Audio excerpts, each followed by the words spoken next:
ایک اسلام کا وہ دور تھا جب خالد بن ولید جیسے بہادر سپہ سالار، بہادر نوجوان، ان کے ہاتھوں میں تلواریں ٹوٹتی تھیں، ٹھیک ہے۔ اور آج کا دور دیکھ لیں، آج کے نوجوانوں کے ہاتھوں میں ہاکیاں ٹوٹ رہی ہیں، بلے ٹوٹ رہے ہیں۔ وہ خالد بن ولید تھے، وہ محمد بن قاسم تھے، وہ صلاح الدین ایوبی تھے، جن کے ہاتھوں میں تلواریں ٹوٹ رہی تھیں، اور انہوں نے اسلام کا اتنا نام بنایا، اتنا اسلام پھیلایا، اس نے اسلام کے لیے قربانیاں دیں، اسلام کے لیے نکلے وہ، اور آج ان کا نام ہر دل میں، ہر دماغ میں ہے اور اچھے لفظوں سے یاد کیا جاتا ہے۔ اور آج کے نوجوان، ان کا دماغ، ان کا دل صرف یورپ کی طرف ہے، صرف انگریزوں کی طرف ہے۔ یہود و نصارہ کی جو گیمیں نکالی ہوئی ہیں، انہوں نے نکالی ہی اسی لیے ہیں کہ یہ مسلمان ان تماشوں میں پڑ جائیں اور اپنے محمد بن قاسم کو بھول جائیں، صلاح الدین ایوبی کو بھول جائیں، خالد بن ولید کو بھول جائیں، یاسر بن عمار کو بھول جائیں، صحابہ کرام کو بھول جائیں۔ نبی علیہ الصلوۃ والسلام نے خود 82 جنگوں میں شرکت کی، نبی علیہ الصلوۃ والسلام نے خود جنگیں لڑیں، اسلام جنگ سے بھی پھیلا ہے۔ آج لوگ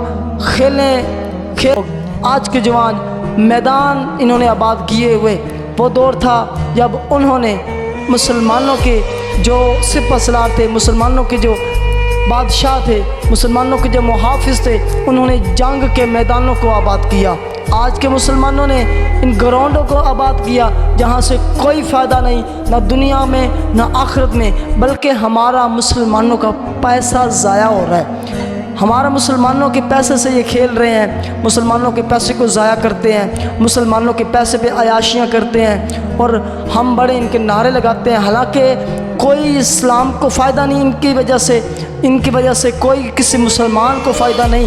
اگر فائدہ ہے تو صرف ان کو، جن کی جیبیں بھری جا رہی ہیں، جن کی جیبیں گرم ہو رہی ہیں، جو عیاشیاں کر رہے ہیں۔ آج کے غریب کا کیا قصور ہے جو ٹیکس پے کر رہے ہیں ان کی کرکٹ کے لیے، جو ٹیکس دے رہا ہے ان کے ہاکی کے لیے؟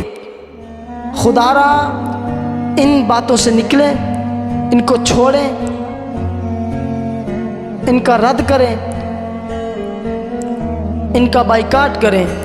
لہٰذا اپنے ان مسلمان نوجوانوں کی زندگی کو پڑھیں اور اس پر عمل کریں، پھر دیکھیں اسلام کیسے آتا ہے واپس، کیسے ہر گھر میں اسلام ہوگا، پھر کیوں نہ ہر مسلمان کی عزت محفوظ ہو۔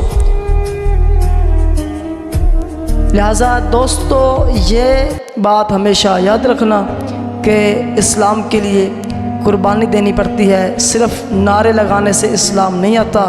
اسلام کے لیے ہر وقت مار مٹنے کا جذبہ ہونا چاہیے، اور ہمارے نوجوان جو شہید ہو چکے ہیں، ہمیں ان کی زندگی پر بھی تھوڑی سی نظر ڈالنی چاہیے کہ وہ کس طرح اپنی زندگی گزار گئے اور ہم کس طرح گزار رہے ہیں۔ اللہ پاک سے دعا ہے ہمیں عمل کی توفیق نصیب فرمائے۔